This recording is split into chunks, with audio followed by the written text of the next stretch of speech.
I'm 89 years old. That still sounds strange to say out loud. I don't feel 89 in my head. In my head, I'm still 40-something, still thinking I have time to fix things, still assuming next year will come.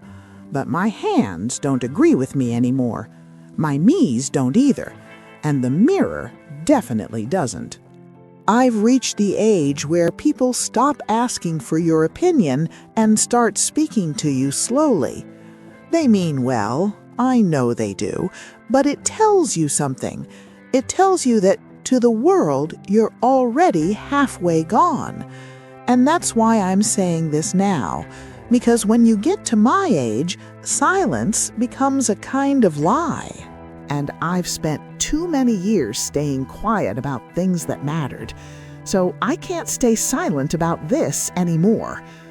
I've outlived my husband. I've outlived 2 siblings. Most of my friends are names on headstones now, or voices I can only hear if I close my eyes and really concentrate. I don't have much left to protect. No reputation to manage, no future plans to ruin. So what I'm going to tell you isn't advice, it isn't wisdom, it's just the truth as I've lived it and paid for it. The truth is this: most of us spend our lives preparing to live instead of actually living. I did. I was very good at preparing. I planned carefully, I waited for the right time.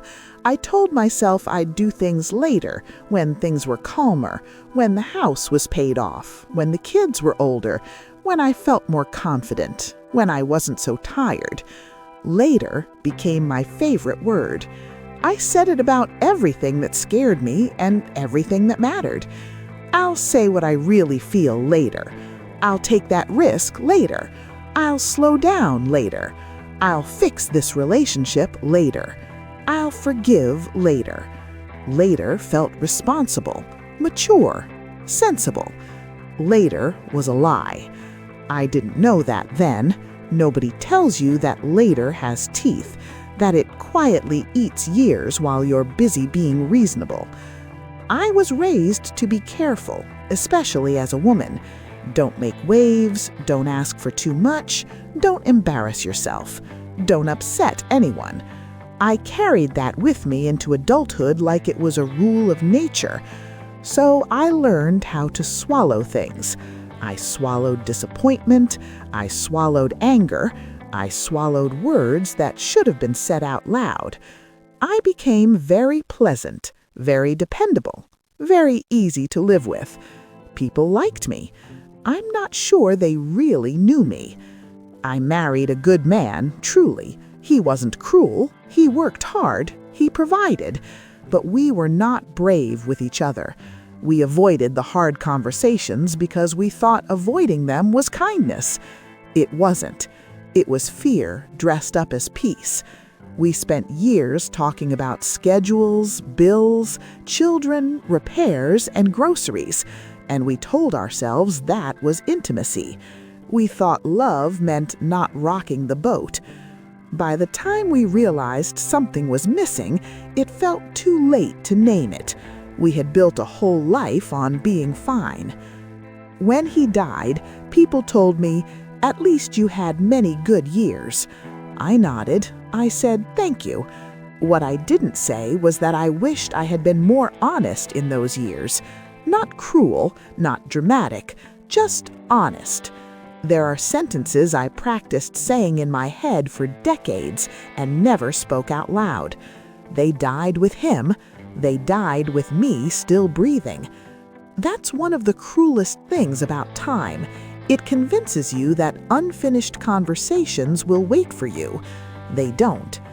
I think about that often now, sitting alone in the mornings. The house is very quiet these days. Quiet in a way that feels heavy, not peaceful. I replay moments I didn't pay attention to when they were happening, ordinary ones. Sitting at the kitchen table while my children argued about nothing, folding laundry while the radio played, watching my husband fall asleep in front of the television. At the time, I was distracted. I was tired. I was thinking about what needed to be done next. I didn't realize those were the moments. I thought life was somewhere else. That's another thing I can't stay silent about. Life is mostly made of things you don't notice while they're happening. You notice them later, when they're gone. I spent so much energy trying to be useful that I forgot to be present. I measured my worth by how needed I was. Once the children grew up and the job ended and my body slowed down, I didn't know who I was anymore. Nobody warns you how much of your identity can be borrowed from work, from roles, from being needed. When those things fall away, you're left with yourself. And if you've been avoiding that person for decades, it can be very uncomfortable to finally meet them. There are nights now when sleep doesn't come easily. My body is tired, but my mind is busy. That's when the regrets show up. Not the dramatic ones people expect, not crimes or scandals. Small ones. The phone calls I didn't return because I was busy. The apologies I postponed because I wanted to be right. The times I chose being agreeable over being honest. Those things don't feel small when you're running out of tomorrows.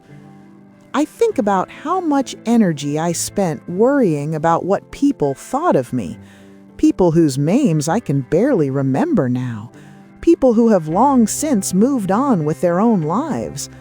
It's almost embarrassing looking back how much power I gave away, how many decisions I shaped around imagined judgments. I stayed quiet in rooms where I should have spoken.